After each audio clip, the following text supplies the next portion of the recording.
Right. I have about 20 virtual machines running right now in the cloud that are waiting for people to claim them.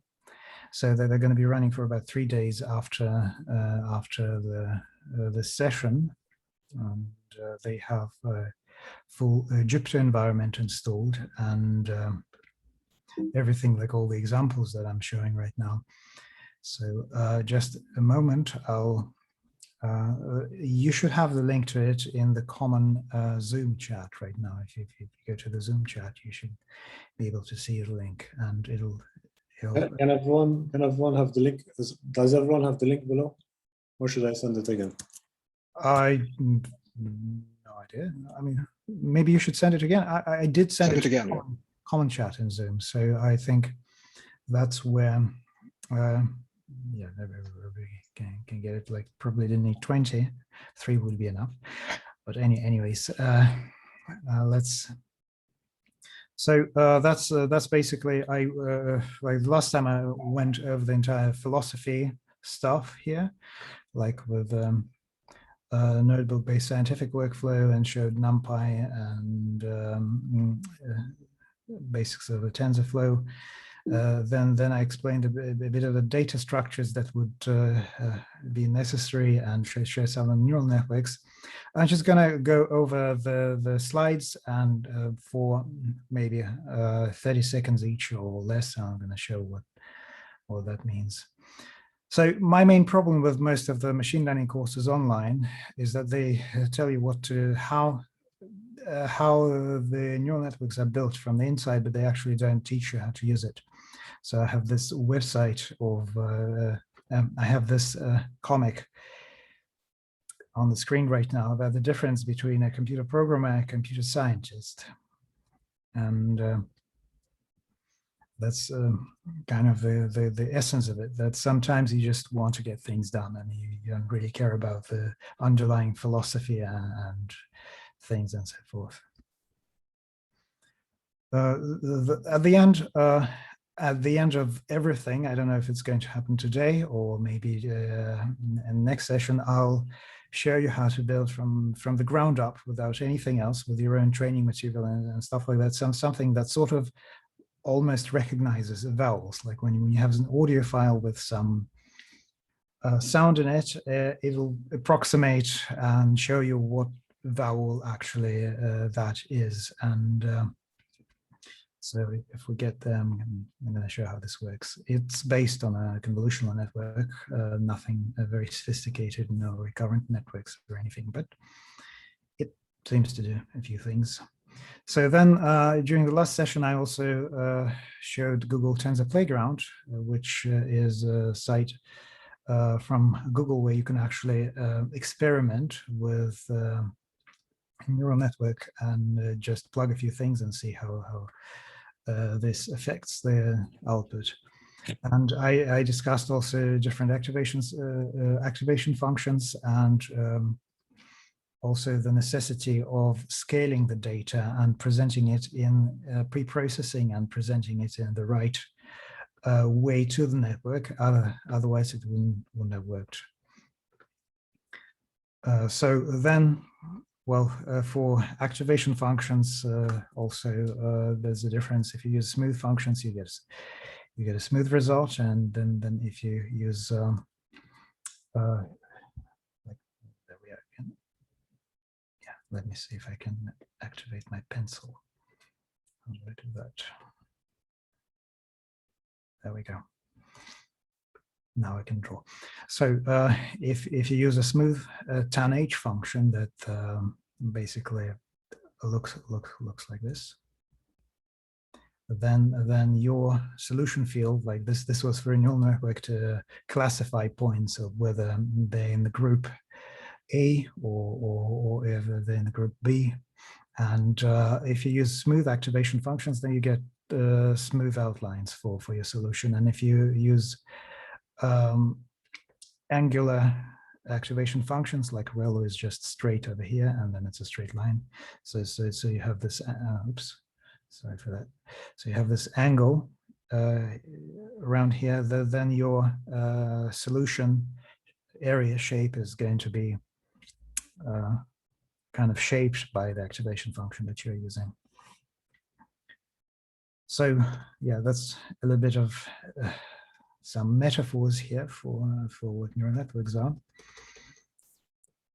And then lots of things about numpy arrays and matrix operations.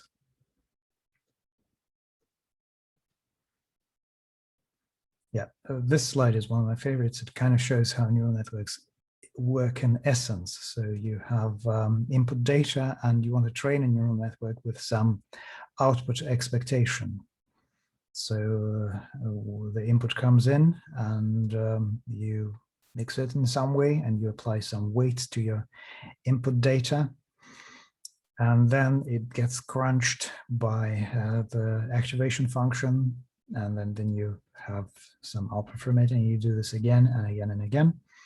And then you compare your output that comes from this network at any stage with the ground truth. The ground truth means that that's basically what you expect it to have, what you want this network to output for a given training set.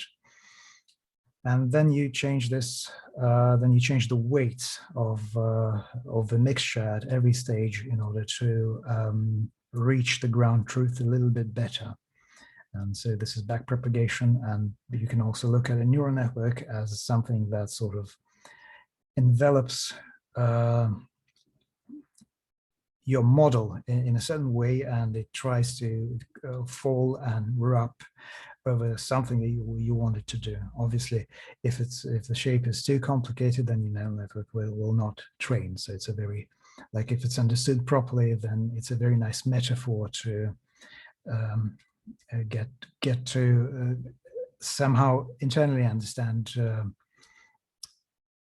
what neural networks really do.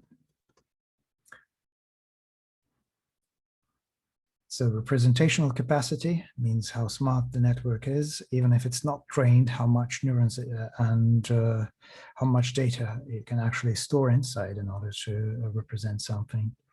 Then learning rate,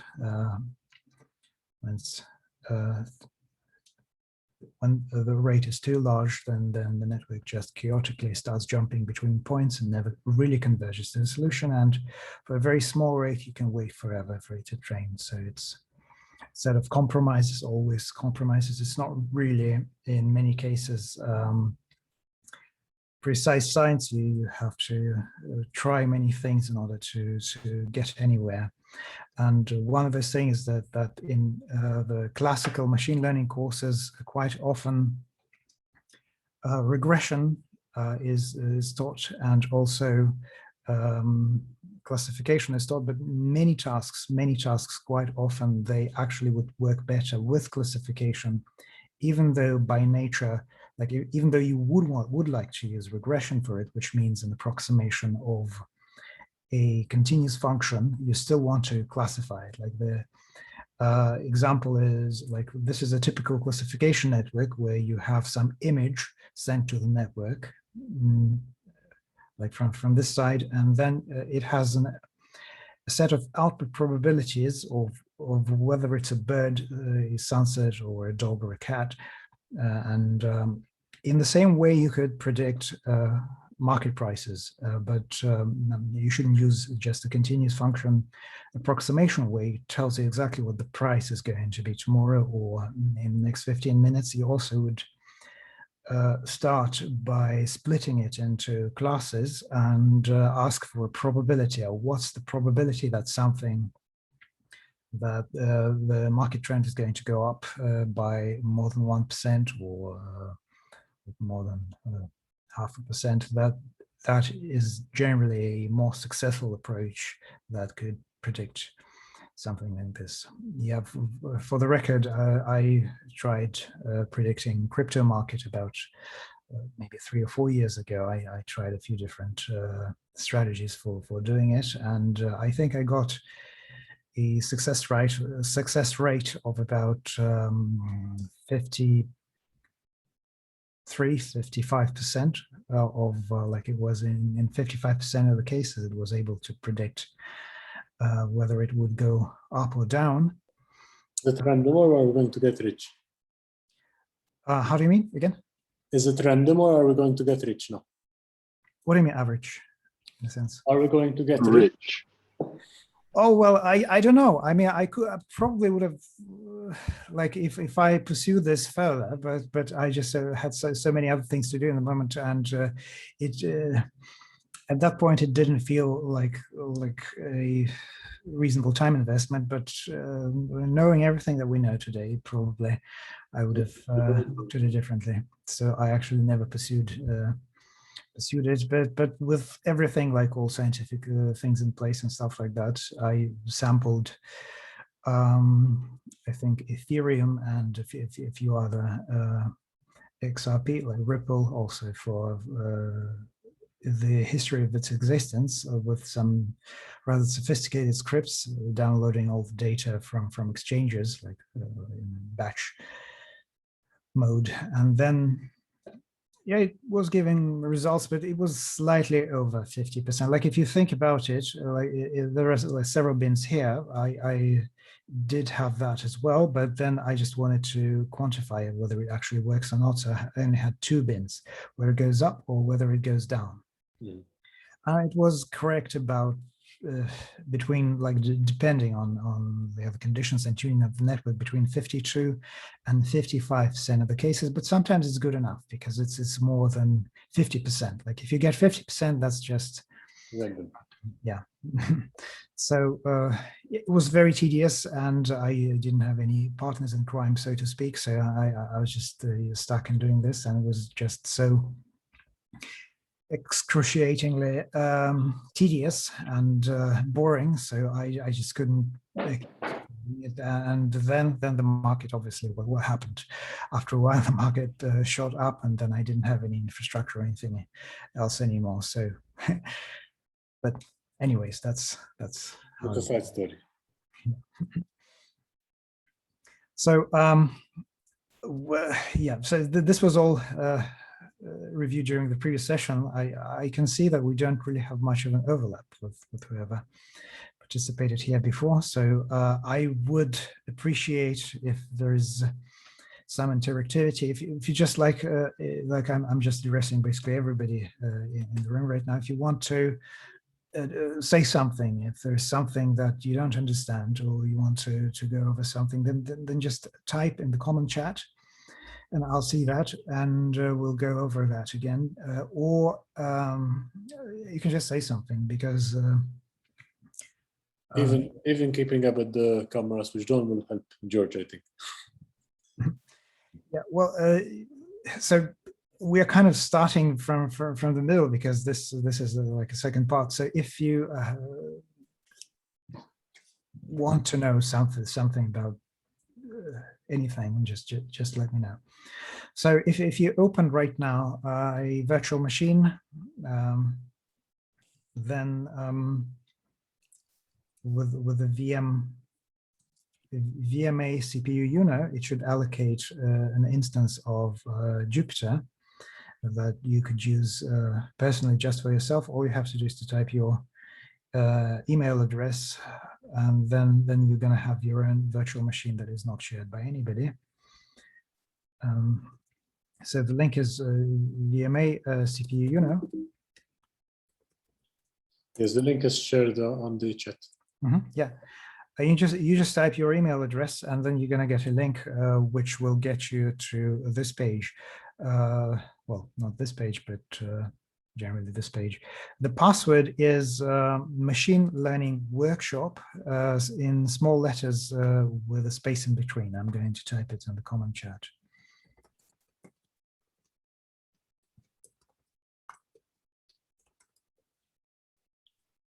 Machine learning workshop. I think that's about right. Was everyone able to open the link? Yep, all good. Just now to a second desktop presentation.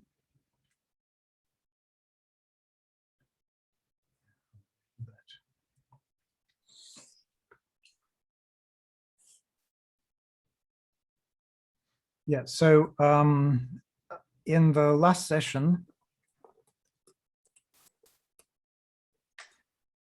we basically looked at this neural network playground from Google, which takes some coordinates, and then with some parameter tweaking, it gets to actually detecting like which category this like every point specifically belongs to, whether it's an orange category or a blue category. And there are parameters here such as learning rate, activation function, regularization, and it's a typical classification problem. Now we have the same thing here in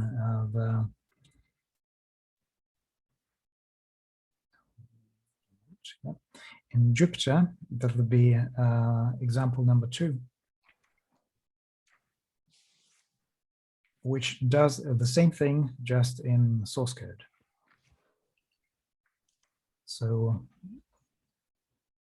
one could run a cell by just clicking somewhere in the cell and pressing Shift-Enter, and then this cell will execute. They have to be run sequentially, one after another from the top, because some of the next ones, they depend on the previous cells.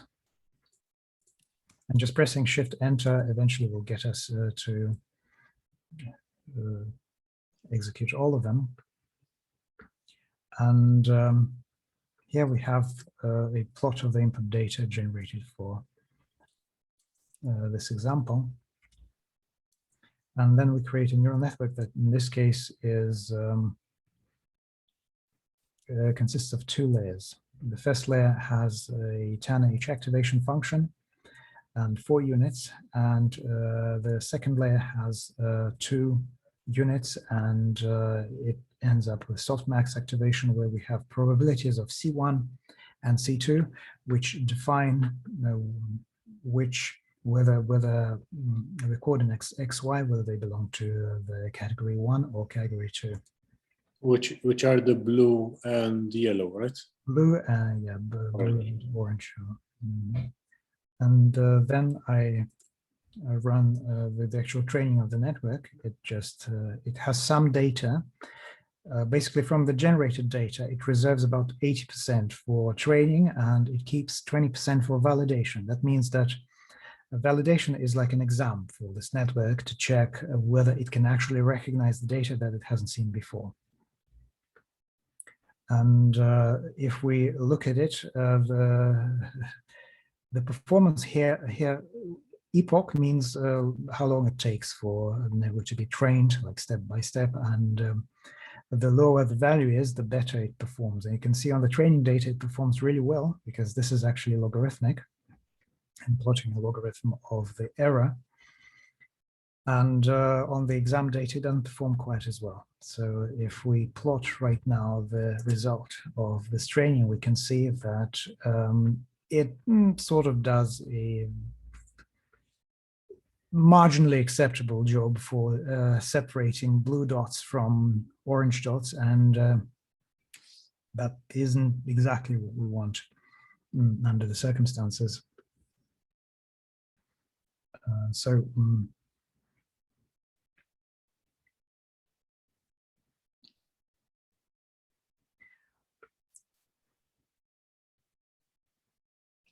Yeah, I'm just going to flip back to the presentation right now and show you the relevant slides.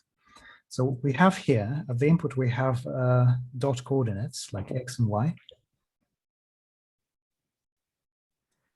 But then what we expect to receive at the output is that for any pair of X and Y, it should find the boundaries separating areas of different classes and tell us whether the dot is inside the circle or outside.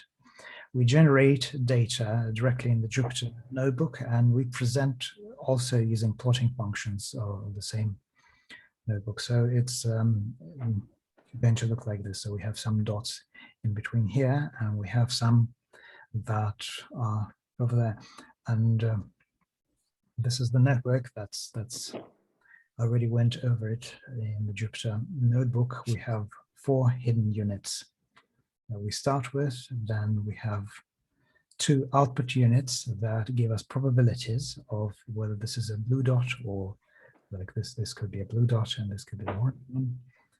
And then we have like an implicit input layer, which some sources they list it as a separate layer, and so some simply say that those are the inputs with two coordinates. And we do have activation functions tanh, which is a non-linearity of that simply crunches the numbers and it limits them in a smooth fashion so that they never exceed 1 at the top and they never exceed -1 at the bottom. And then there is a softmax activation for the output, which basically is a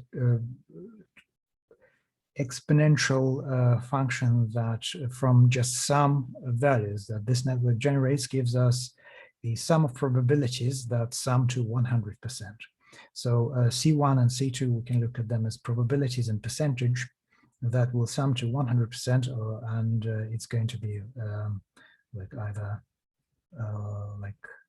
like this. For example, we have a probability of, let's say, 60% that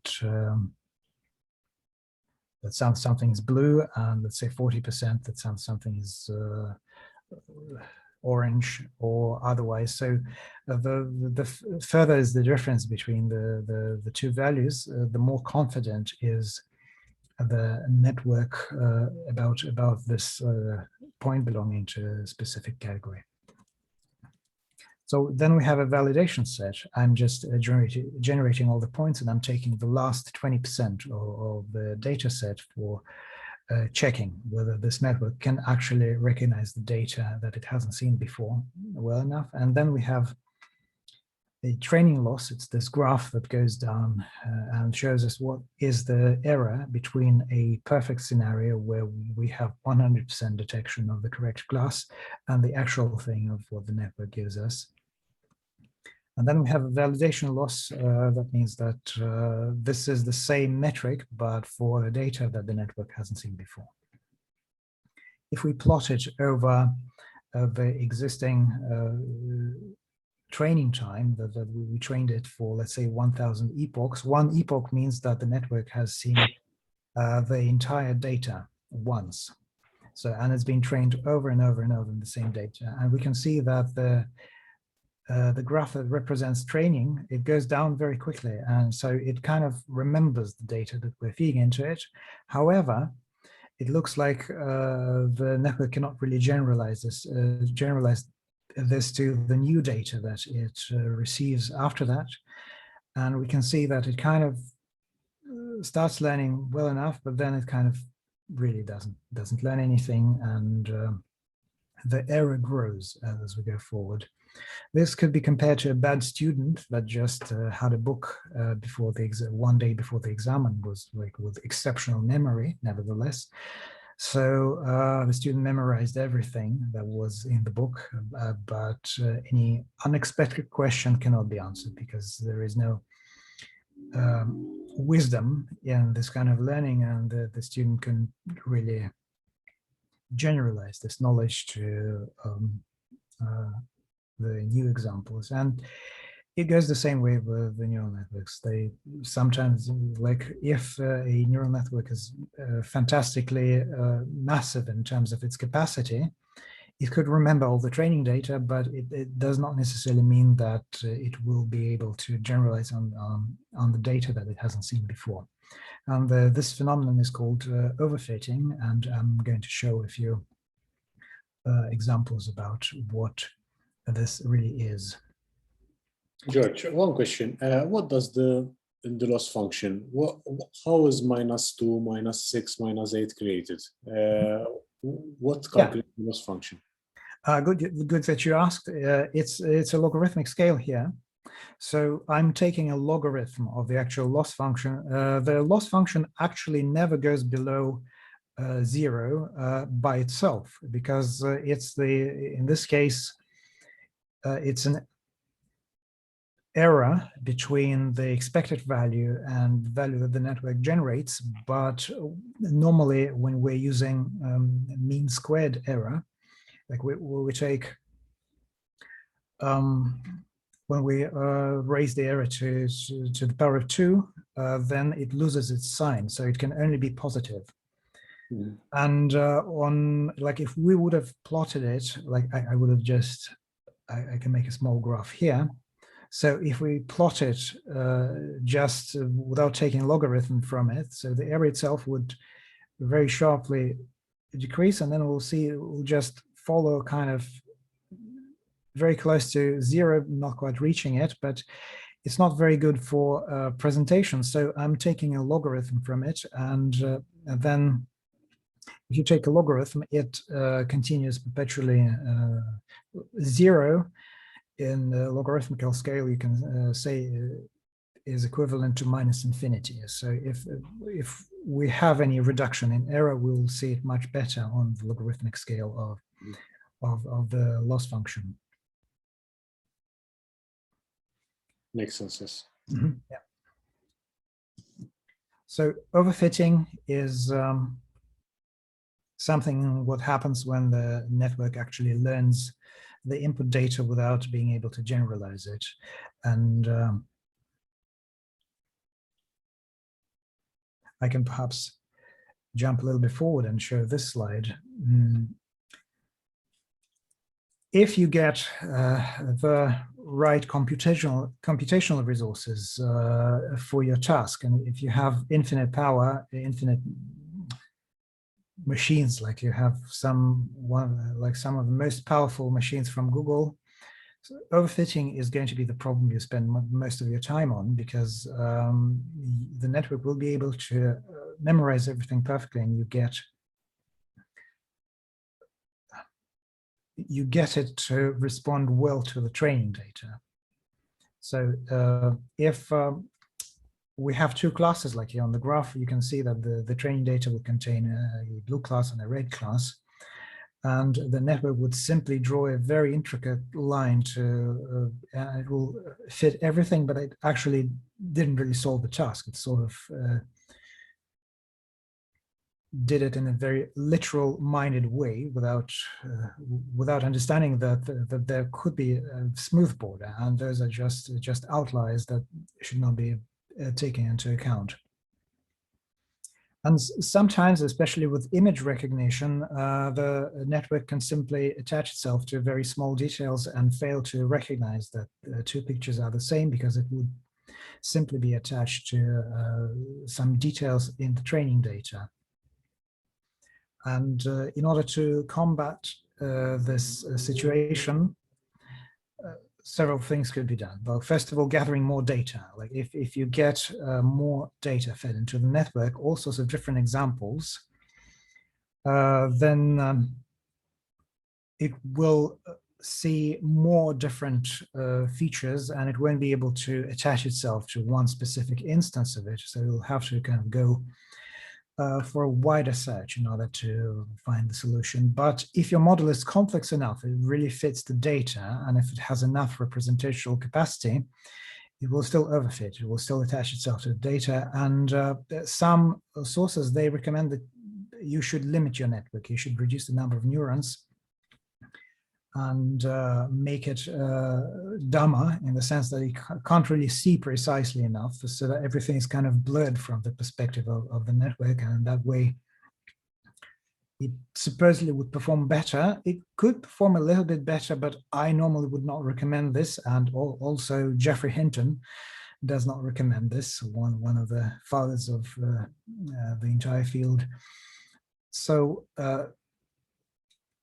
because yeah. I was going to ask a question if what you're talking about refers to, let's say, a car with AI or whatever, you know, autopilot, not to mention the brand, sort of seeing a bicycle on the road, but not realizing it's just like a picture of a bicycle that's actually plastered on a bus or something. Is that kind of an example of overfitting, where you found the bicycle but not realized it's just a photo, or does that not actually apply here? No, this is a little different, because okay. If you have a bicycle on the bus and it recognizes that it's a bicycle, it's actually not overfitting.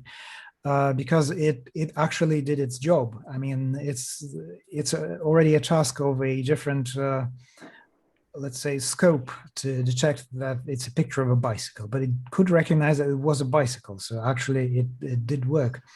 What I'm talking about is more when you have a bicycle in front and then you rotate it a little bit, or you just move it to the side and it cannot see that it's a bicycle anymore. For example, because it's tightly bound to that one example of what it thinks a bicycle. Okay. It's tightly bound to that one example. And even if you could have massive training data, it will be bound to each and every example in that training data, and yet it will fail to recognize something new because it failed to switch internally somehow to generalizing that, you know, bicycle is something more than just exactly this shape, exactly this picture. So this will be the case of overfitting. Okay, thanks. Yeah, very interestingly, actually the solutions, you can think about it like something doesn't work, you can, like your television set doesn't work, you can just smack on top of it, and sometimes it helps. Well, not really. Normally, especially with modern electronics, it doesn't really help, but with like if we want to fight overfitting, that is exactly what we should do actually.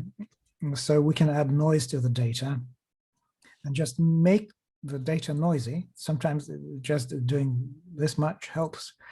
And you start training it, but it sees the same picture over and over and over again with lots of noise overlaid on top of it. And the noise level can be cranked up until it stops performing well, because you force this network to be more sensitive and to ignore the noise. You train it on really noisy examples, and sometimes it becomes very sharp at detecting what you want it to detect. But obviously with, let's say, if it's a rotation and scale, sometimes it doesn't help. So another thing is just dropping out nodes randomly. Imagine you have a network, you might have 1,000 different nodes in a specific layer. What you could do, you could add a dropout layer, which is available in all major frameworks right now. What it does is it switches off randomly 50% of the nodes during training, and scales up the data so that the general, let's say, the general scale of the data, the output of this layer is preserved like if it didn't exist. But otherwise, it basically introduces random malfunctions to the network during training by switching off the nodes. What this actually does, if you, I mean, when you have your haircut done, so the barber would just, you know, take your hair and then would scissor it on top of it. So the hairs, I mean, they'd be more or less straight in this specific direction, or a cut or a slice.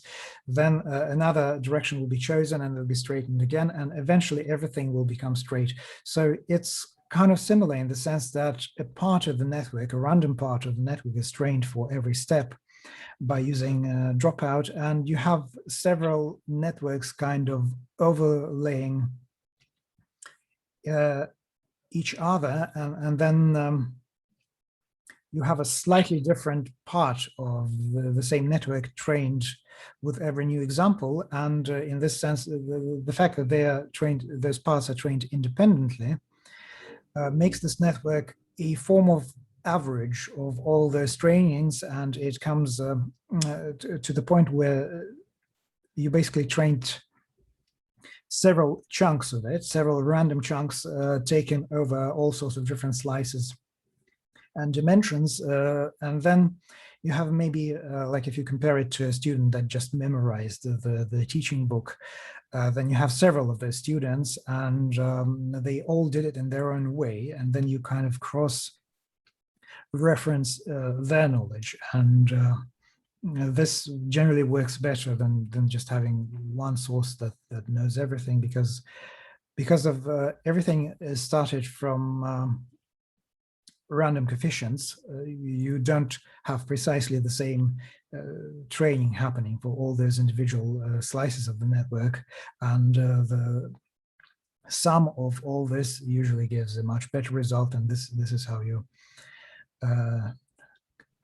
fight the overfitting. Then sometimes just using a different activation function will help, and I would also recommend like sometimes just using some completely different activation function, maybe even a non-standard activation function would work.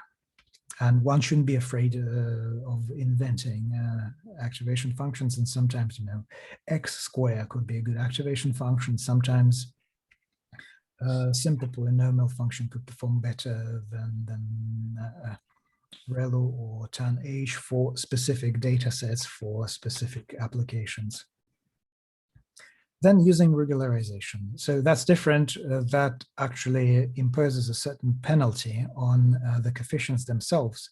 And the training algorithm adds all the coefficients and all the different weights that this network derived from the training to the loss function. And depending on which regularization you use, it tries to minimize the coefficients that are used internally so that none of those coefficients stand out. None of them grow bigger than the others. And this kind of also keeps the layers in check.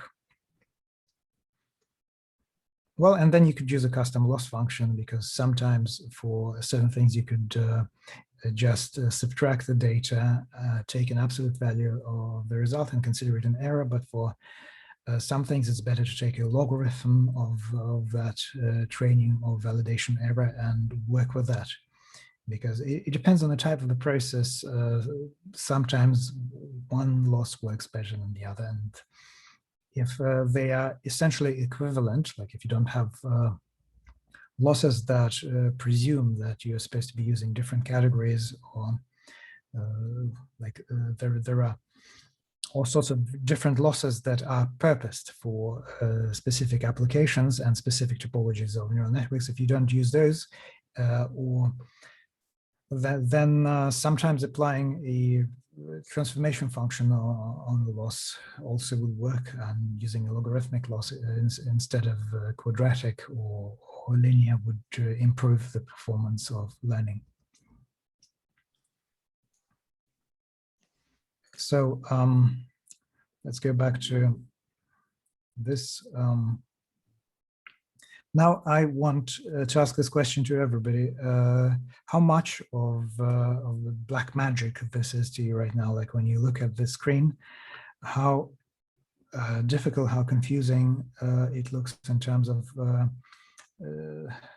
because it just happens so that we don't have the same people we had during the last workshop, and my question is whether you can understand the code, or if I should go over it. And here, Tendro, Chris, can you understand something from the Python? Yes, I'm happy with that. So.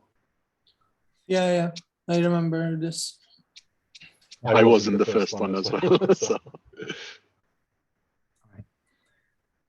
So this file inside looks like this.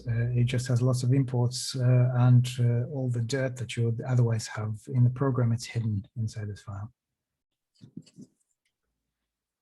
It imports a few extra bits from here and there, and it provides all TensorFlow, NumPy, and everything, all the necessary functions at the top level. So you don't have to call it into the modules, and so we could write it in a rather brief way.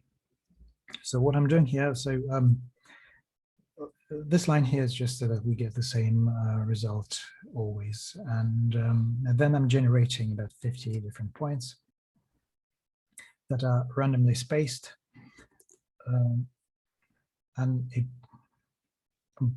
but at the same time I'm generating them in angular format. You can look at this, and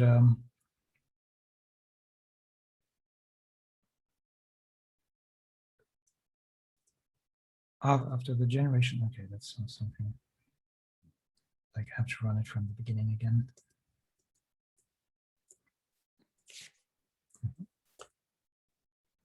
There we are. I'm just plotting what we generated so far.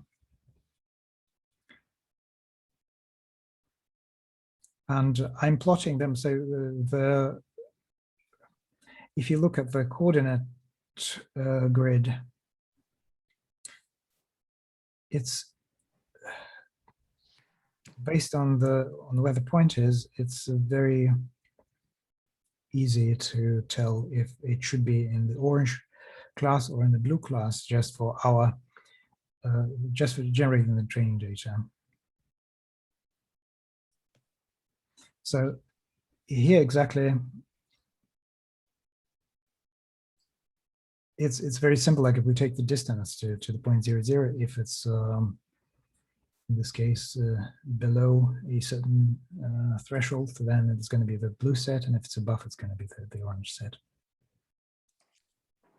Then I'm feeding this directly with coordinates into a neural network, and I'm running the training on it. So you have a copy of all the same stuff, and you can try to run it, right? Yeah.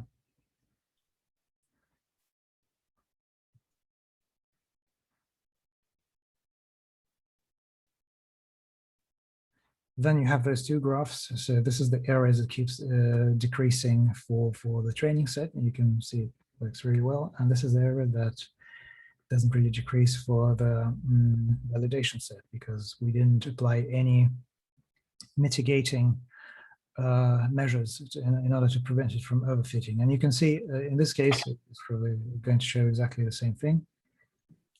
You can see it tries to do a few things, but really it goes out of the bounds and really, in a very sloppy way, tries to separate the two sets.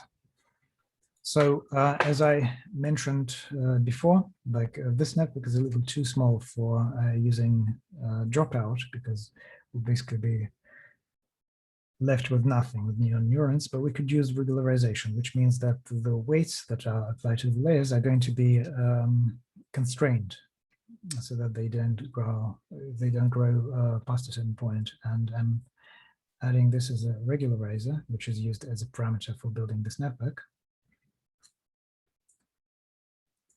And then I restart training again.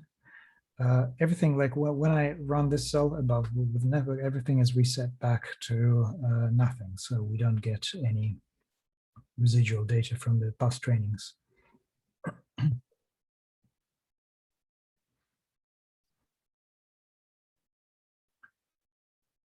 You can see here that both areas, they follow a very similar trajectory right now.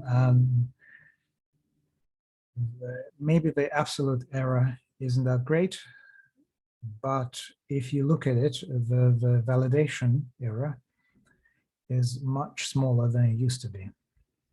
Mm-hmm. And this is the same example like before?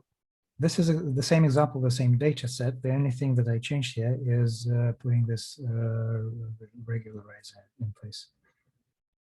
So this is an L2 regularizer. It means that it basically, like without going into details, it takes all the coefficients that are there in the nodes between the layers.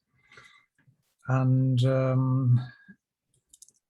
those coefficients are simply summed and squared with, and then they are multiplied by a constant, so that they're not overwhelming the loss that otherwise comes from the actual performance of the network. So it kind of tries to, if those coefficients, if they grow too small, then the network simply will stop performing. So they have to be of a certain magnitude, but therefore there is a certain incentive, if I would say so, to prevent those coefficients from going too low, simply because we're checking whether this network can recognize anything or not. But at the same time, a pull is added in order to actually normalize those coefficients so that none of them stand out, and that they all kind of are still kept in check and do not explode, do not become too large. And just by doing this, and if I look at what this network does now, we can see that the solution is much, much better right now. You can see that it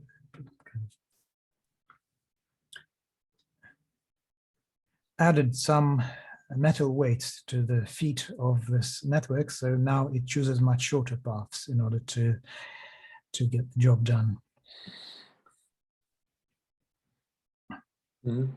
So I can also change the activation function here. So we are working with tan_h, which is I'm going to find this in the presentation in just a moment.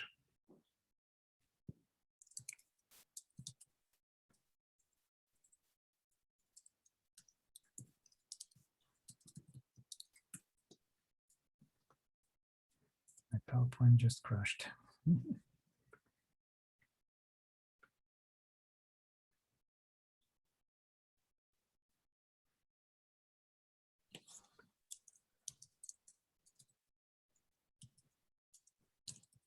Yeah, here we are.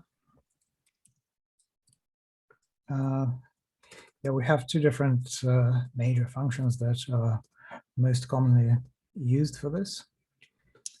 And the tan_h function that is presently used in that network is the smooth blue function. And the other function that I'm going to demonstrate is the ReLU function, which is mathematically defined as a maximum of the input value and 0. So it never goes below 0, it stays at 0. But the essence of this function is that it does have a corner. Well, it's also a lot more efficient in the computation. So what we are going to see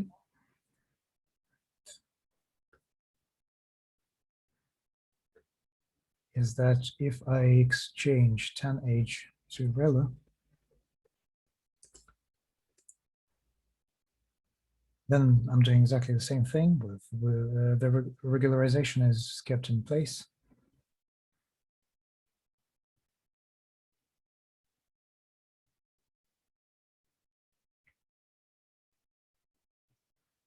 And this network will give us a different solution, which is also correct, but you can see that it can train. It gives a fairly good result. And what's interesting, like in the beginning, it even exceeds the training performance, which is usually just a fluke, like it now and now. But that's because of the regularization, right? Well, because of the regularization, they are close together. But this thing that the graphs are swapped at the beginning, this is just a coincidence. Sometimes this happens, but normally when you see something like this, you should look for a mistake or something odd going on. In this case, it's yeah, it's just a coincidence. There is no meaning that they're reversed. That they actually somebody is performing during an exam better than on the training examples that were memorized. So that usually doesn't happen because of any rational explanation other than the coincidence. But if we look at the solution space right now, you can see it's made of pretty much straight lines. So because the activation function right now is with this angle in it, it does produce those angles and this angular result at the output. Now about this graph, what I'm doing here actually, you can see that there's very opaque points. They're just taken from the data set that I was using for training. The background here, there are better ways of generating this picture, but in this case, the simplest way was just to generate 10,000 points, random points within this rectangle and feed it into the network and just plot the prediction. So these are actually very, very, very densely placed points in the same space that are restricted to this rectangle, and they're plotted with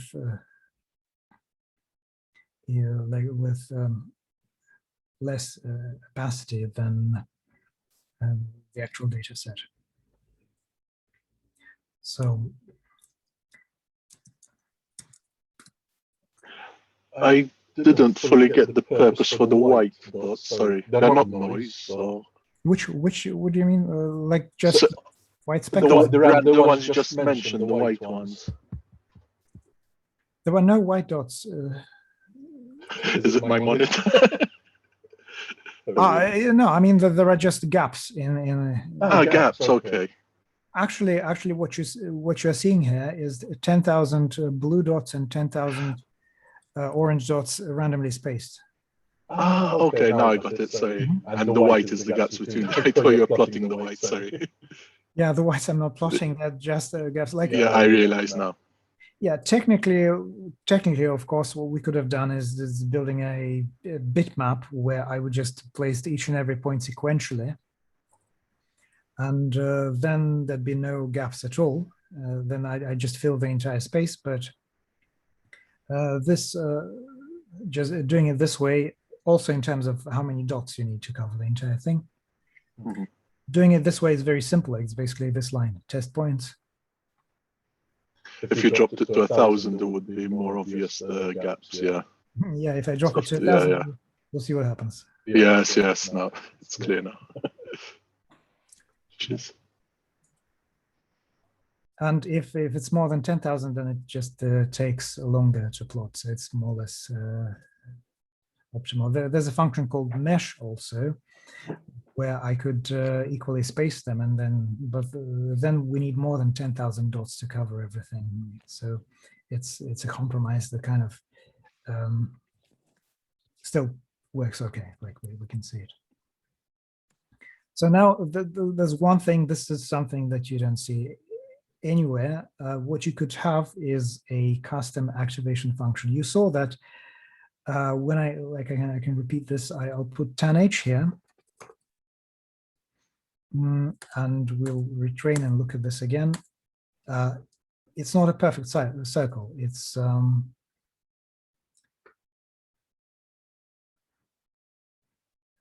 it's still training.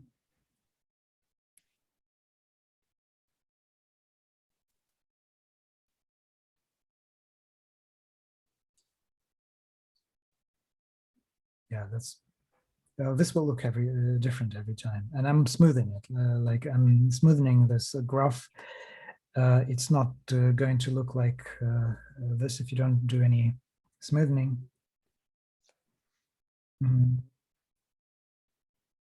I'm having here. I'm actually plotting I'm using a Gaussian filter to plot the history of training. Like in reality, that's also one thing to consider. I'm just going to replicate this entire thing in this cell. So this is the same graph. If I remove the smoothing function and just plot it how it is during training, it never looks nice. And probably I'm going to have some overflows and logarithms. So let's just have a look. Oh, but this is what it looks like. You can see the training loss is still kind of smooth, but the orange one, it just goes all over the place. So I just trained it again with tanh, and we can look at the shape. Yeah, here we are. You can see it's not a perfect circle, and it's smooth, and it's probably as good as it can get. But if we know in advance that the solution has to be a circle, we know that circles are made approximately with something x square or something like, it has to do with squares, something or whatever else. I am deliberately being very vague here because sometimes you're just looking at it and you see, okay, this shape looks like a piece of a logarithm, or this shape looks like it could be a part of a sine wave. And sometimes just plugging that function that you intuitively suspect might be the one of the boundary functions for this. In this case, I'm creating my own activation function, and it's going to be x square, and I'm going to be using this function instead. And let's see, will it work? So it's training again.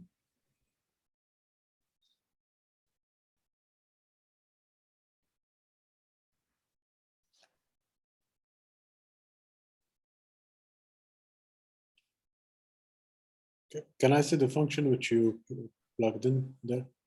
X square. Okay. In Python, the double star means power. So you can see trains, and look at that. It went further down, like before. Before it was stopping at around -5, but now let's look at what we get.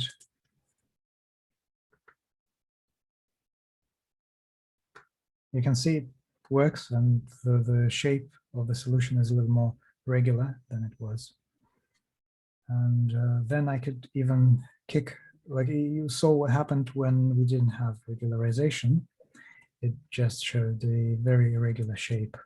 But now let's see what happens if we do this with the square function.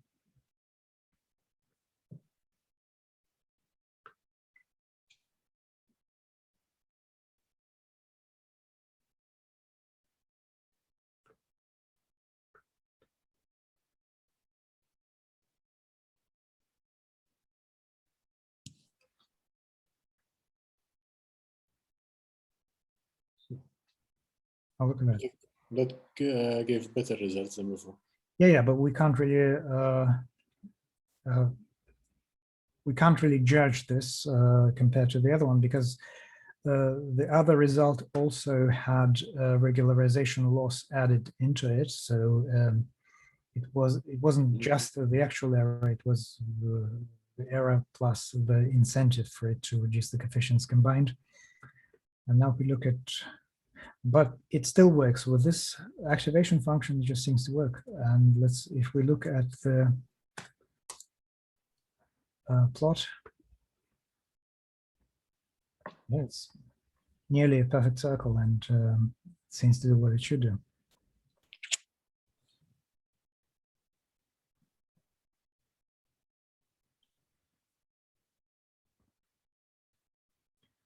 And some functions work better than the others. Like, I don't know if it's going to work with to the power of 3. This, I've never done this before. And now I'm using power of 3 function. Now this actually does not make sense from the geometrical perspective. If you think about the distance or the radius of a circle, you can easily see where the square function could come from, like sine square plus cosine square, and then square root over it, and then you get 1. Well, this doesn't make sense. And let's see, and it still works. And the solution space is going to look like this. Okay, it still works.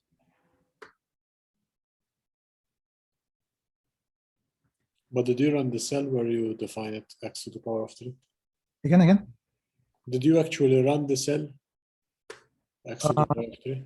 Yeah, I ran through, I think. Yeah, it did train, and I did. Yeah, this looks different from the square function. Was that your question, if I actually went through the cells?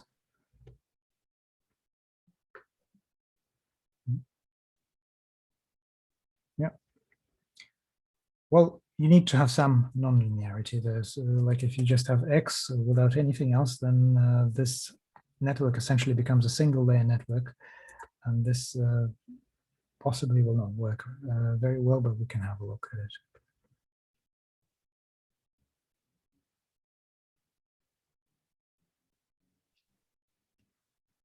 So the important key of the activation function is that it should be non-linear. It should not be just x or 3x or 3x plus 5, it should have some nonlinear element. You can see now it doesn't train. It can only draw straight lines right now. So you can see it kind of did a straight line. Yeah. Right, so let's go back to the presentation.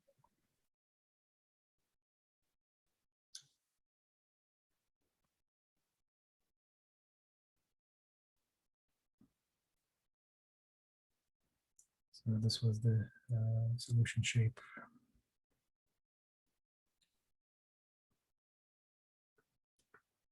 Created with smooth activation function and with the one that has corners on it. Right. Do you want to have a small 5 minutes break? As I schedule, George. I think we should make a 5 minutes break. My mouse disappeared right now. I can see where it is when it's Just on time. over the elements, but otherwise it's just hidden. So I'm going to fix this meanwhile, and we can have a 5 minute break. Right? Yeah, I will get some more. Okay. Hello, Pavel. Let me pause recording for a second. Yeah. Right. So the next thing that I'm going to look into is data preprocessing.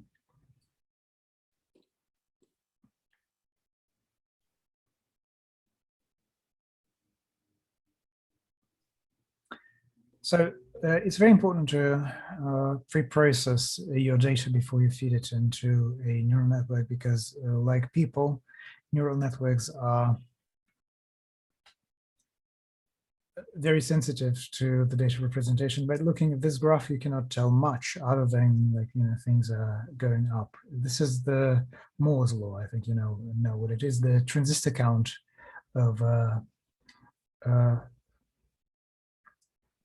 like different years for microprocessors and computers. So that really doesn't tell much. So if you take a logarithm of the axis, it suddenly looks like this. Now everything follows a straight line, more or less. Well, not really, but kind of. I mean, that's the essence of the Moore's law. And all that needs to be done is that a logarithm needs to happen on the output data, like in this case on the value or the number of transistors. I took log 10 because that basically tells you how many zeros you have in the number, but log anything would work equally well.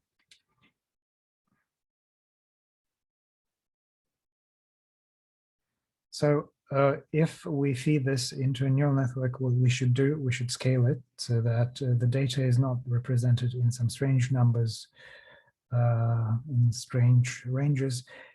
Preferably should be between -1 and 1. Sometimes you can get away with doing between 0 and 1. It depends on the type of the data that you're using. But -1 and 1 is typically well suited for the type of calculation and otherwise. And you can see that these numbers are scaled, and also the year axis is also scaled to -1 to +1.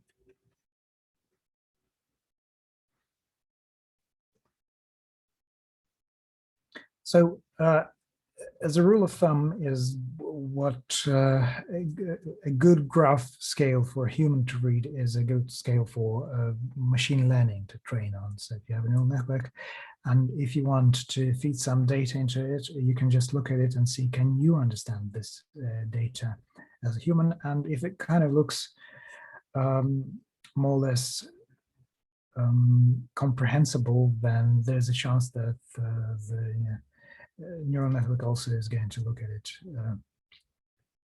with some comprehension. It's best to constrain input and output data between -1 and +1, and other ranges, depending on what data you have, you could have some Gaussian distributions or anything else. They might not necessarily clip to -1 and +1. They could be smaller or slightly over it.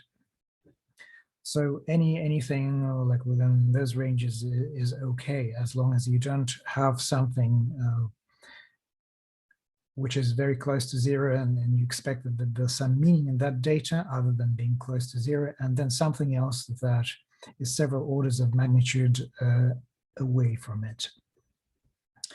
When possible, you should decorrelate your data. So if it's possible to somehow separate certain axes, and you have, let's say, deaths from COVID and a person's age. So there's going to be a certain correlation. Even without machine learning, we can say that older people are going to suffer more from this. So if we could scale our data so that if we want to extract something from it, and this data set is a part of our input data, we can somehow undo the age from the death percentage before this thing goes into a neural network, and that is going to give better results than just asking this neural network to decorrelate it internally, which it by all means can do sometimes. But if we have a possibility of doing it before feeding it into the network, then it's best to do that before. Data should be transformed. So as it was shown, well, before in the previous session, let me just open this again.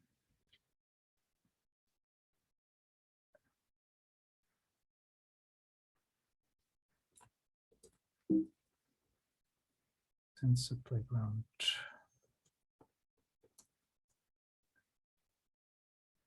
So there is some data here, like some data set.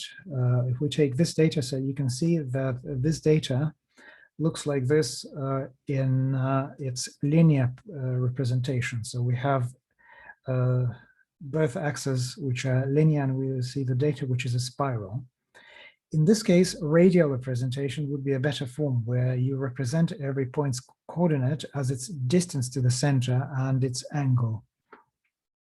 And if it's represented in a radial form, then machine learning is going to have a lot less trouble figuring it out. Like this here right now, I can show that it's not going to succeed. But then again, if we add sinus of both axes, then it will find the spiral. So I'm not going to demonstrate this because it's really slow on my computer right now.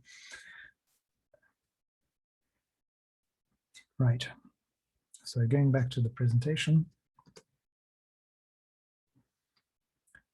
In the example 3, I actually have this illustration with the Moore's law.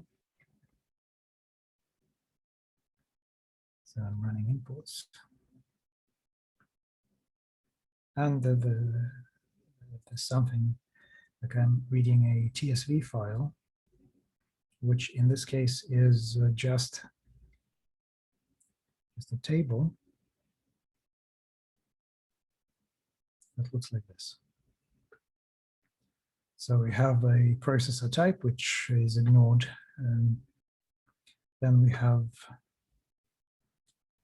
year of manufacturing, and then the transistor count for that specific chip. So that those are going to be our data points, and this is the first graph that you already saw in my presentation.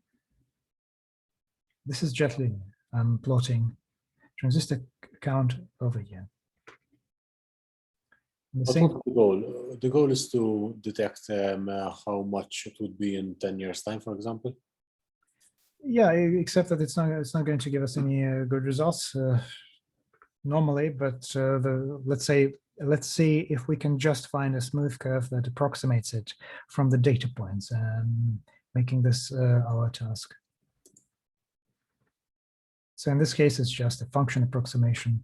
If I plot it through a scatter plot, you can see that as people, like as human beings, we ourselves cannot tell anything that's going on here between 1970 and 1990. It just looks like there's zeros. So it doesn't make any sense. And then goes, and then it just sort of becomes very messy, but still, what the heck is going on there? Now, all I'm doing in the next graph, I'm just taking the decimal logarithm of transistor count and nothing else. I'm keeping the year axis still the same. Just just one thing, you can see that for Python, there are no semicolons anywhere except this point here. This is just in the specifics of Jupyter. If you delete this one, then it generates some extra rubbish in the output, like this line. And if you put it here, then you prevent this from happening. So now you see the graph is meaningful, and we could use a network. In this case, we just use a linear network with densely with 1 unit. That's your line approximation. It's going to work just fine, I think. And we feed it with the data and nothing happens. Why? Because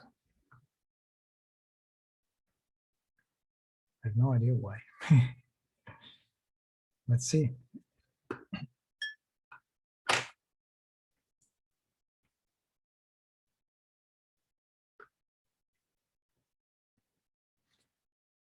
The data right now is not normalized. I'm just feeding it this year. And generally, if you talk about any mechanics of how this works, the initialization for coefficients and everything else, it basically meant to work with normalized data. In this case, it's not.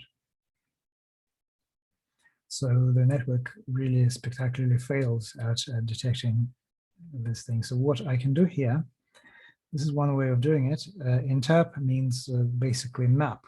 So I'm saying that I want to map my year from between a year in the beginning and a year at the end to the axis range, which in this case is from -1 to 1.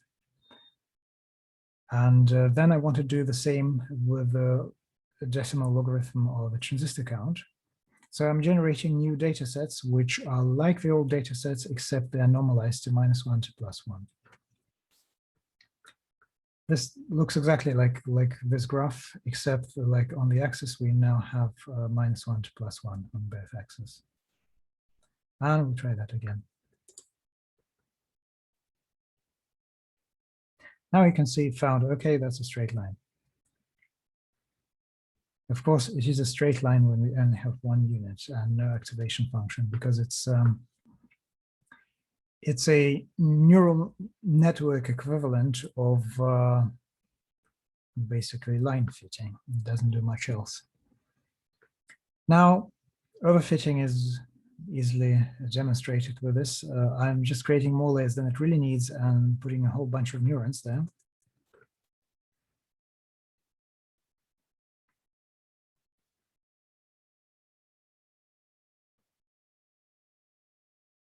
Yeah, it takes a bit longer right now. And you can see what it did. It really tried very hard to get into every nook and cranny of this data set. And now what I'm going to do, I'm going to drop about 15% of this network randomly at every step. So it's the same thing, except I'm adding an extra layer in between. This is a 15% random drop of neurons. So it does 32 neurons at a time.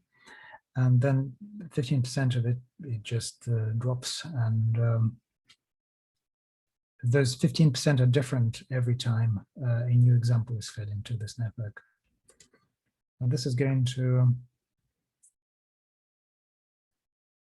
make it try less hard to get into every little dip on the graph, and then it suddenly looks like this. you can see it kind of is detecting the trend, and well, you wanted to know how the future looks. According to this network, the future isn't going to look great. We're going to saturate at, let's say, by 2050.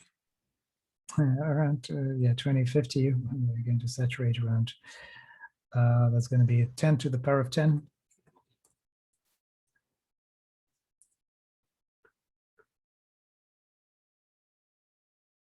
Because I'm not getting.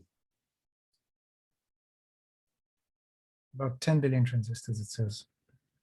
That's where we go. Is that really right? And that could be enough, right? Yeah, but in this case, it just gets well, it just tries to represent this trend, because if you look at the Moore's law, it kind of goes a little quicker around the year 2000, between 2000 and 2010, and then it kind of slows down, and so it thinks that this trend is going to continue and that it's going to saturate eventually. This doesn't need to be true. It could just be a side effect of the data normalization.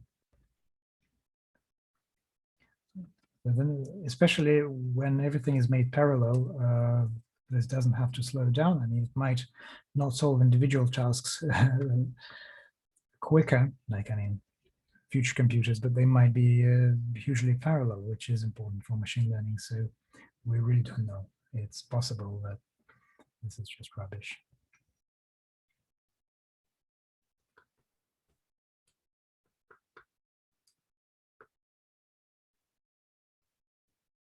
So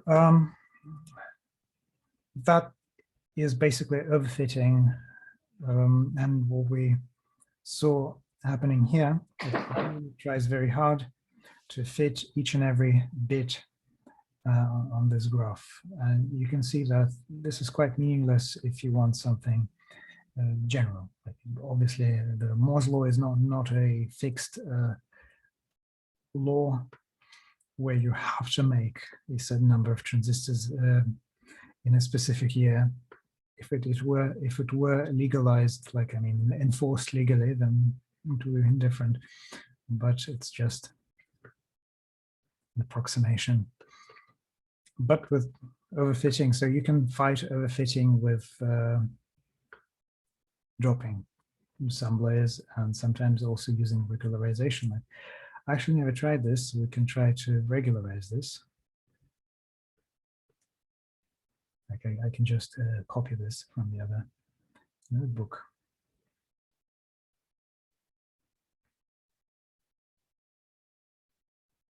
We have L2 regularizer for the kernel. Kernel means the coefficients that are driving these layers. And before suddenly it was discovered, if I remember it correctly, the laboratory of Geoffrey Hinton discovered that dropping randomly things actually make sense, or maybe it was a separate paper. Before that, this was the only way to fight overfitting. It's interesting that some things like just dropping neurons have to be invented as something which is not obvious.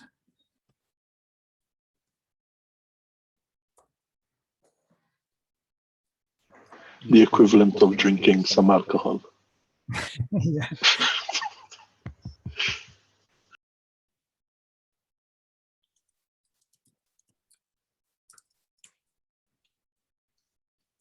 So I'm going to use exactly the same parameters for this, and let's see. Oh, no.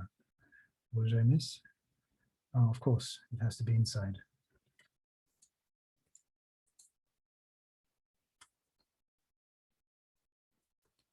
Oops.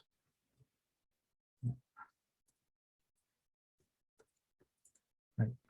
Let's have a look how it performs with this regularizer in place.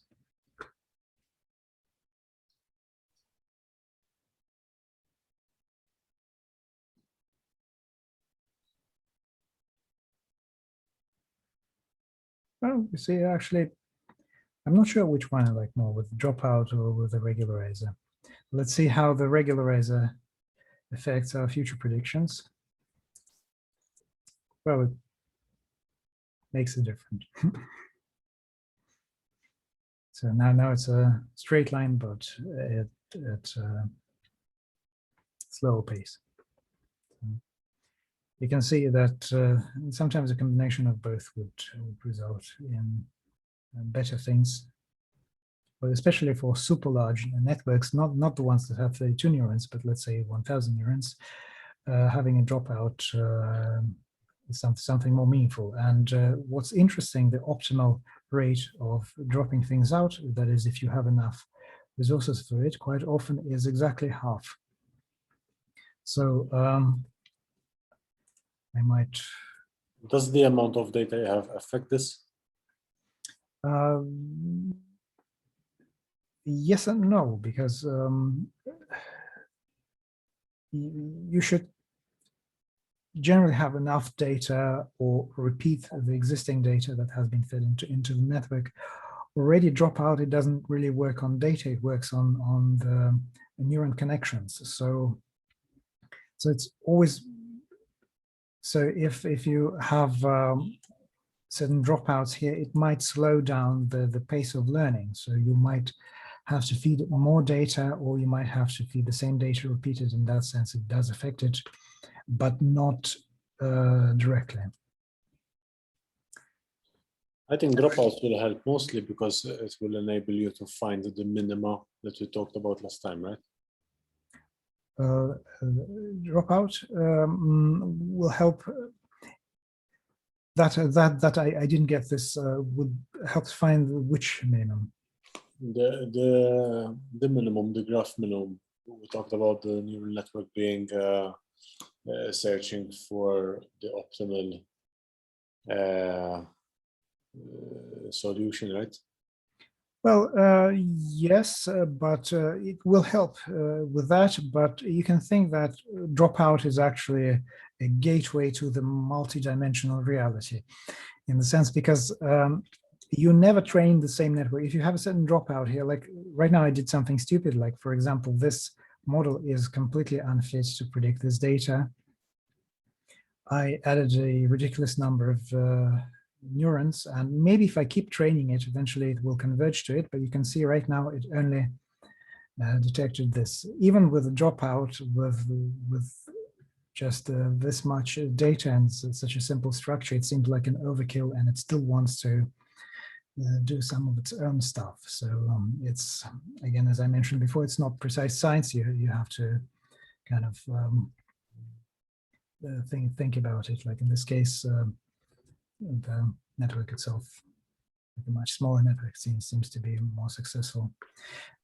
Returning back to dropout, so you never actually train the same network. The thing is that it drops different neurons on every step, and that means that in this way you are searching in several directions, several dimensions at the same time, by having, if you could perhaps use this metaphor, even though it's not exactly accurate, many sub-networks work individually towards some common goal.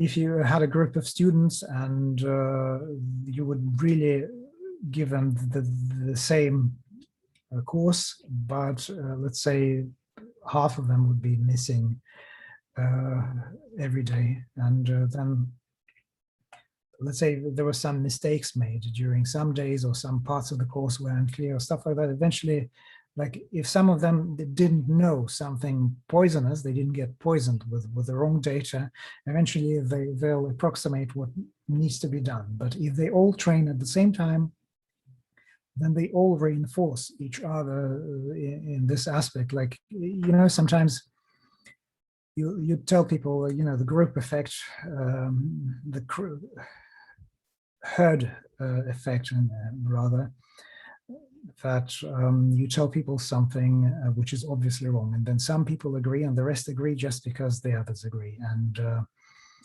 in this case, you can think of it as just doing, like, preventing this from happening to a neural network.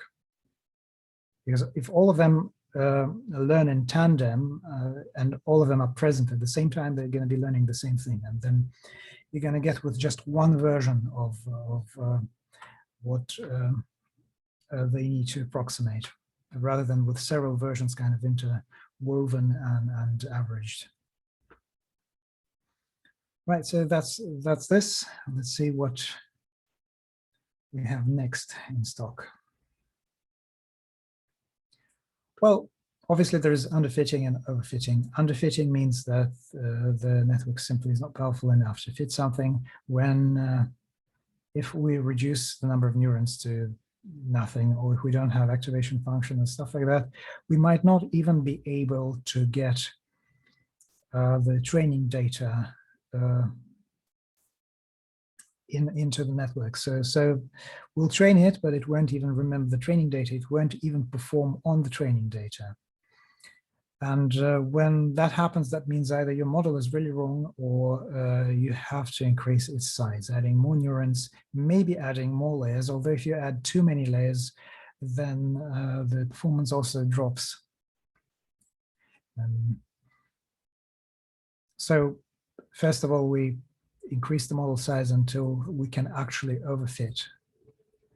And we make sure our data is generalized, and we check that we don't do anything stupid in the structure itself.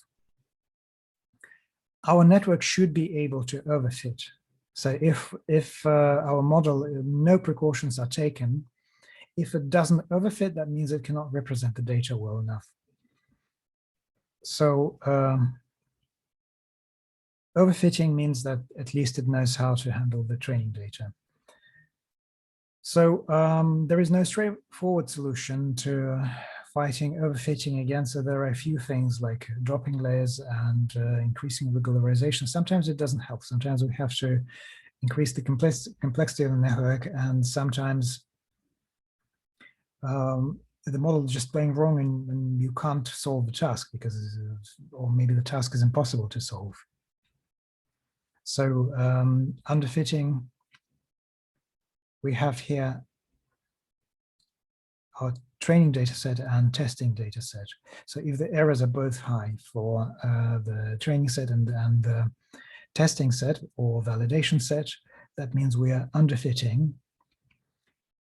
If it happens that our training set suddenly gets a very small error and our validation set has a large error, that means that it overfits, and our graph over time can look like this. Some people recommend early stopping, like we find this point where it stops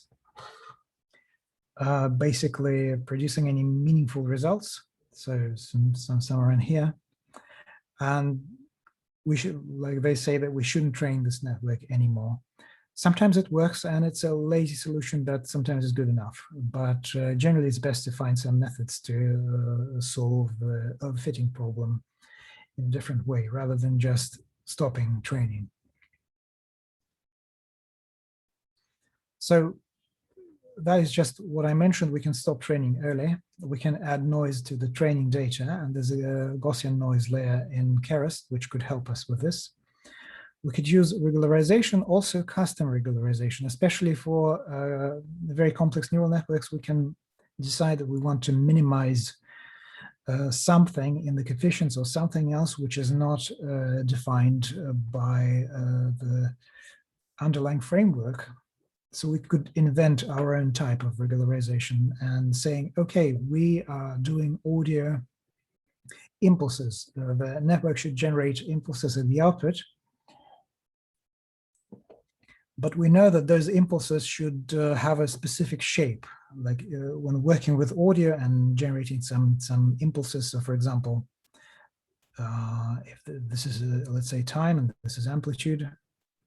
Let's say if we know that our impulse at the output should generally have kind of this shape,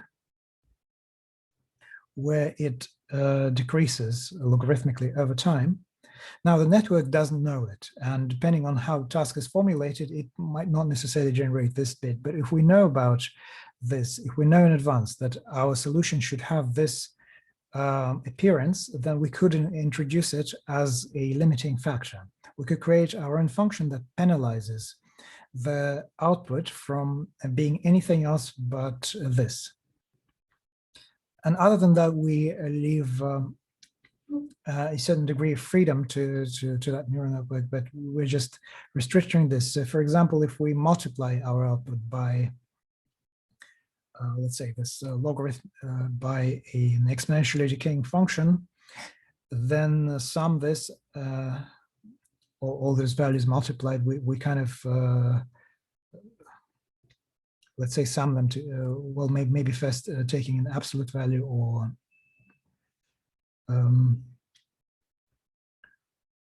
taking a power of 2 of it, and then we sum everything together, and then we have a certain regularization. We have a certain loss function which we could also add to the output loss and also train it against minimizing this as well. Now we can use different activation functions. I mentioned this, and for specifically that task, like x square was the one that we used, and it worked really well. We could introduce real-world constraints. This also goes towards this. Like we could have altogether a custom loss. Like we don't have to follow some of the predetermined losses that generate, like how the output should look. Normally, the framework losses are built like this. We are taking the expected output, we are taking the output generated by the network, we subtract them in some way, and then we sum the result and produce the error value. But we could define it in any other way. We could say, okay, this is the condition, this is the function that should be minimized, and it could depend on the output layer in a very different way. It could be something like a Fourier transform applied over it. It could be something that, I don't know, tests it on real people somehow, or uses another data set to look this up. It doesn't need to be something as a simple error minimization. We could have a custom function, and neural networks will still work as long as there is some sort of formula which can be traced back by the algorithm to the coefficients. Because if it's completely separate, if it's not dependent on anything within the network, then it would not know how to minimize it. And then dropping units randomly. Now we have also Gaussian dropout. That's something else. It's basically noise added to the weights.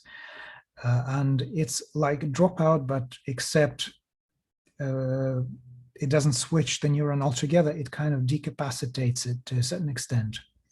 But the result is the same, and Gaussian dropout works a little bit better, especially if you have fewer neurons, because it doesn't completely remove them from the network. Now, something else can happen during training is that we are stuck in a suboptimal solution. So we just train and train and train and train, and we don't get anywhere. It just, like the loss function, it goes down, and it stops, and it keeps doing like maybe, you know, something like that, but it doesn't really move. And like we need it to be like maybe here, but it's stuck. So there are a few things that can be done to prevent this. Now, this is something I haven't discussed yet or demonstrated, but we could try to solve it in some way. So there are several reasons why this can happen. So one of them is that the coefficients are stuck at a suboptimal solution. You have several local minima, and let's say we are looking for the best solution, and it found some not so good solution, but it does not have any way of escaping that kind of, the coefficients are locked into it. Or sometimes the coefficients of the layers, and we don't really see it unless we plot it, they drift off away from zero, and they start overflowing or producing layers that are not centered around zero, the coefficients. Then you also will not have any improvement over time in such networks. Now, some operations sometimes might be numerically unstable, especially with this I discussed in the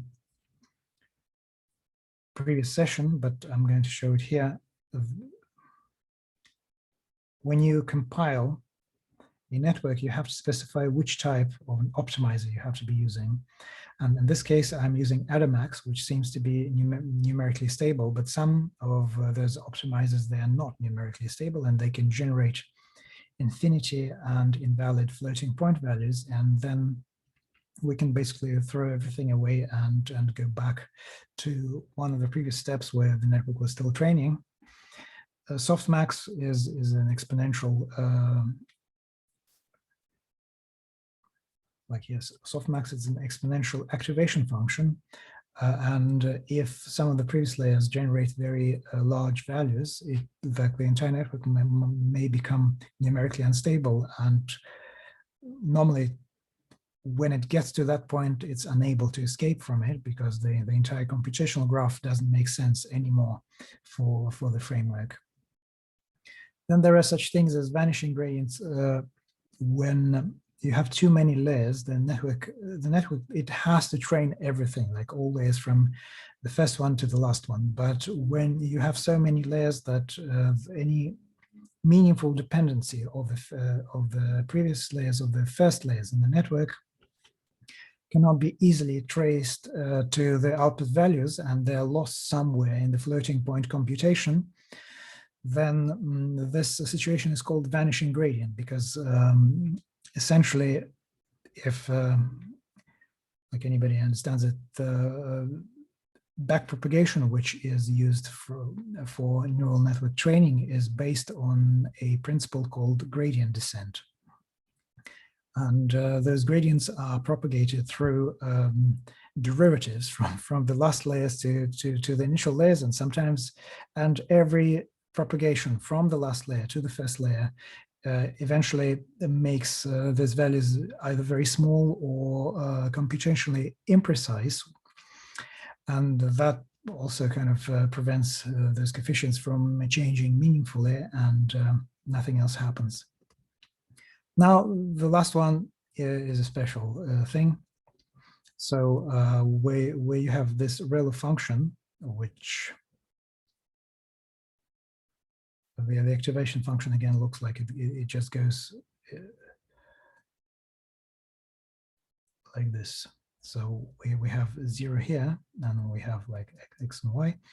So on the input, anything below 0 remains 0. And at some point, a neuron, like the input values of the neurons, they might get stuck somewhere in this region and just be canceled out. And this then this neuron, this unit, dies, and nothing happens at all. So you basically have one dead weight that doesn't produce any result for the network. And this is specific to the rel activation function. There are a few alternatives that can help fixing this. This is the one from the hexagon shape I just seen, right? Yes, the one from the hexagon shape. Sometimes, like in this case, if we use some regularization and stuff like that, it kind of helps with it, because regularization, it tries to kick it back in place, but well, it depends. Sometimes you have to have some additional measures in place in order to prevent certain neurons from dying if you use rel function. And you would want to use rel function in many cases because it's the most performant one. Like for the same hardware, you get much faster results because the function is much simpler to compute. Because hardware can get expensive, right? Again? Hardware can get expensive. Hardware can get expensive, and sometimes you have bottlenecks. Like you just, it doesn't matter. You have this path of training, and it just doesn't scale. You need a specific path to be fast, and by growing hardware, you are creating more parallel elements, but at the same, it does not make one specific computation, like one iteration faster. So sometimes you just need the sequence of operations that you execute to be fast enough, regardless of the number of elements. Like you saw that here, when I was training this, by the way, this runs remotely on my GPU server, and I increased the number of neurons from 32 to 1024, and the training was just as fast. Like it didn't make it slow, because the overhead, the overall overhead with pushing the data and everything else is in this case slower than the actual computation. So that's another thing. And sometimes the overhead could be in the activation function computation, and by just replacing it with a faster function, you get faster calculation. And by reducing the number of units or shrinking, maybe You're shrinking the network, right? Again? You're just making the network smaller. Yeah, but sometimes it doesn't help, because it just, right now you can see, like I'm starting this. This is the speed it takes to train. And this is an NVIDIA 1080 GPU over there. And let's say if I put, you can see this is like completely different. A lot more units right now have to be trained, and I'm running this, and you can see the training speed is exactly the same. Mm-hmm. Yeah, maybe a tiny bit slower, but in this case, it's just the bottleneck is not in the number of units; it's in pushing the data in and out, and sometimes the activation function can also be a bottleneck. So that's why you normally, if you can get away with using ReLU, then you should use ReLU, because it's probably the fastest function to calculate that still works.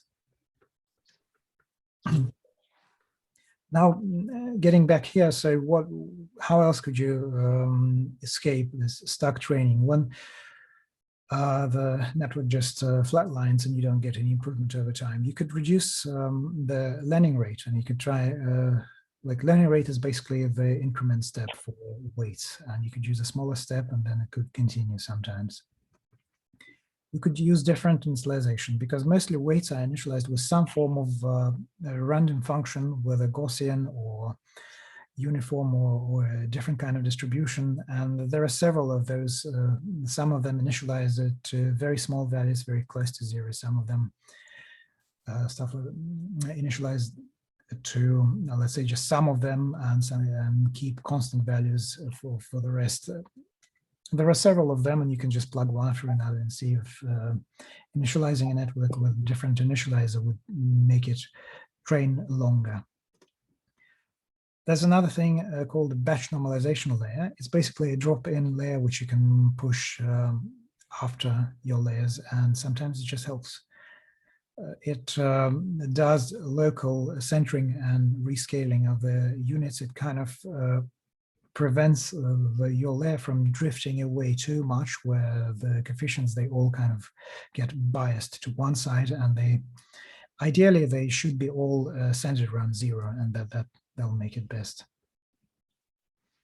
This I already mentioned, so softmax could become numerically unstable, so you might want to clip the layer before that so that it doesn't generate values that exceed the capability of what softmax can handle. Now there are different versions of ReLU also, leaky ReLU, CellU, p-ReLU. For example, leaky ReLU, it's an equivalent of ReLU, but instead of just going to zero, it has a certain slope on the side as well. And that prevents neurons from dying. Like this would, for example, solve the dying neurons problem. p-ReLU is like leaky ReLU, except that this slope here is also trained, and you kind of, well, I mean, it stops at zero. I don't think it goes above zero.